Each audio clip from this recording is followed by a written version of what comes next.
um, yeah, do I really want to tell my story? Do I want to share with the world all of the hurt and the pain and even the worst sides of myself? Like, who wants to do that, right?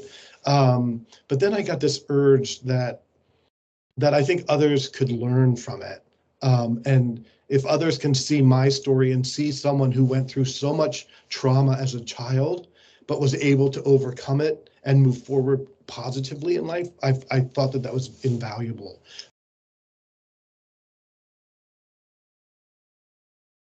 So Staten Islander News is here today with Nate Deen. Nate Deen is a passionate filmmaker and advocate for the arts, residing in Lancaster, Pennsylvania with his wife, Jessica. With over 30 years of diverse experience at sight and sound theaters, Nate has excelled in various roles such as staff photographer, broadcast producer, and associate film producer. He took on dual roles as writer of the original screenplay and executive producer for Brave the Dark. This deeply personal film reflects Nate's journey of overcoming adversity, highlighting the transformative influence of a devoted teacher, Mr. Stan Deen, who became a pivotal figure in his healing process.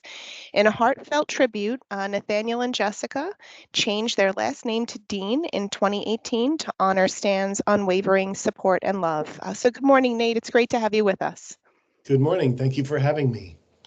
So first, I want to just ask if you could tell us a little bit about yourself. You can go into as much detail as you would like. Okay. Yeah, my name is Nathaniel Deen. I go by Nate, and I am a film producer. And I actually wrote my life story, and it became a movie called Brave the Dark. And excited to share my story with the world. So early on, my childhood wasn't very good. But lately, life is amazing and wonderful. I have finished my second film, and really just excited to be in the arts, and to tell this incredible story with the world. Oh, awesome. And what made you want to make the movie Brave the Dark?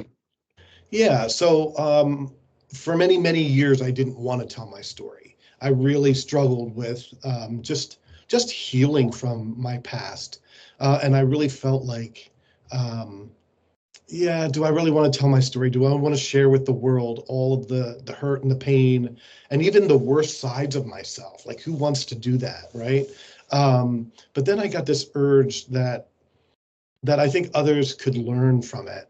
And if others can see my story and see someone who went through so much trauma as a child, but was able to overcome it and move forward positively in life, I thought that was invaluable. And as soon as we started writing as soon as I started writing my story, I wanted to make it a movie because I love movies. I love films. I'm a very visual person. And so I wrote the first script. And once I had it written, I knew that the world needed to see this. Oh, awesome. And so can you tell us a little bit about the movie's evolution and kind of how it actually came into being? Yeah. So about 10 years ago, it actually took 10 years to get this thing done, which is amazing.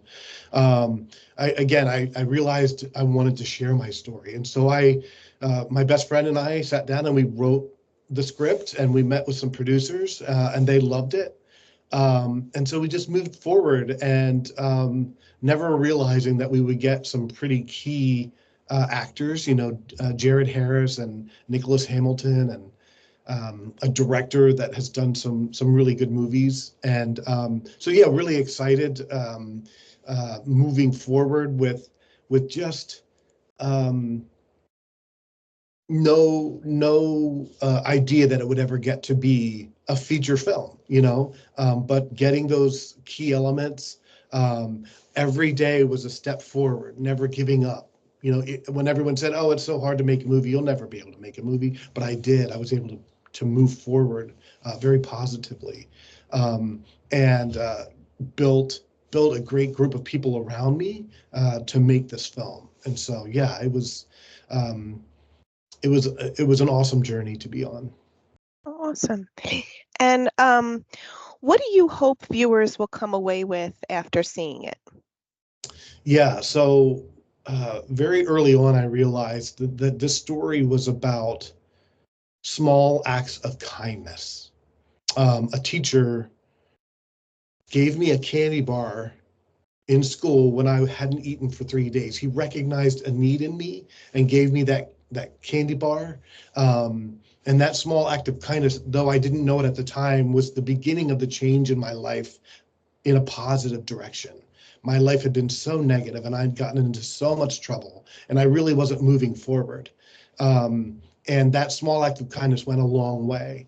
And so what I hope people really get from this movie, especially at the end when they see the full circle of the film, is that they can be the Stan Dean in their community, right? So Stan was the teacher, the Mr. Dean in my world, that they can be a Mr. Dean in their own community, that they can give back, that they can help people in need, just wanting to be a better person in our society.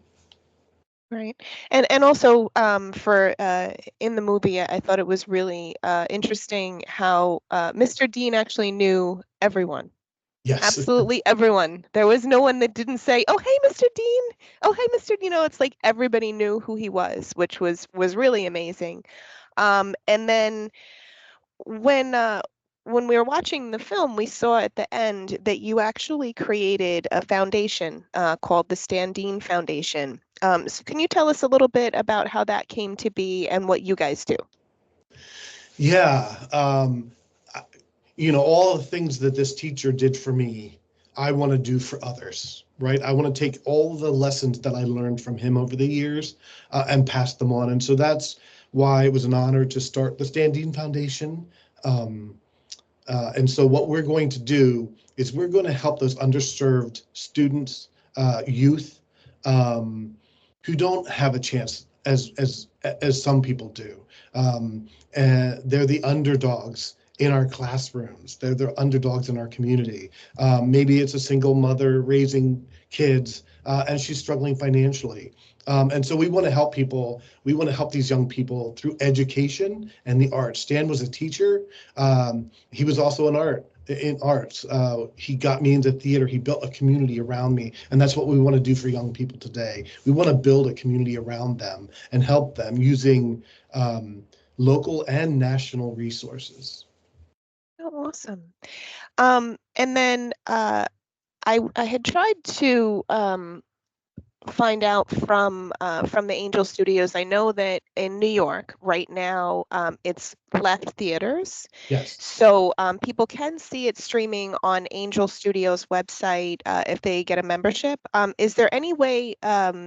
Is there anything planned for like Prime Video release or Netflix release that you're aware of, or would I need to speak to them? Yeah, so it will definitely come out on DVD and Blu-ray as well at some point, and it will be on video on demand as well once it leaves the Angel site. And I know at some point it'll go streaming as well. Oh, awesome. Okay, great. So people just have to be a little bit patient Yeah. to We see it we on DVD we and really stuff. wanted people to see it in the theater. And if you missed that opportunity, the DVD will be great, video on demand will be great, streaming. Yeah, so there'll be many opportunities coming up to watch it. Oh, fantastic. And is there anything else that you would like to add? Um, I think um, the film covers a lot of heavy topics, but don't be afraid of that. I'm a firm believer that um, people people need to be aware that children are suffering and that children are hurting, and that we can help them. And so don't be afraid of some of those harder topics because it is a film about um, showing some of those harder things, but braving that darkness in our lives and moving forward in a positive light. The movie ends with so much joy and so much heart and so much, people just cry joy, tears of joy. I think at the end, they feel better. They want to be better people. I want to be a better person every time I see it. And so I encourage you, don't be turned away because of some of the heavier topics. It's a very good film. It's very well done, and I'm very proud of it, and I'm excited to share it. Oh, awesome. Yes, and actually, definitely agree. It definitely had a very positive ending, and it was kind of something where, yeah, there's a lot of joy in that ending, and just seeing how it all kind of comes together. Yeah. Um, and I love that you have the foundation. And one of the things that I saw was that people can also write in and tell you who their stand-in was in Yes. their lives, and you're kind of like compiling those kinds of stories of the, I guess you could call it the everyday heroes in Yep. people's lives. Yes. Really excited to share that. Teachers, coaches, um, children just need one person in their life, that really cares and believes in them. Um, and we want to provide that. We want to make sure that every child has at least one person, hopefully two, three, four, five, but we'll start with one, and then we'll build a community around them. And we're excited to do that. Well, that's awesome. So I really want to thank you so much for your time, for taking the time to speak with us today.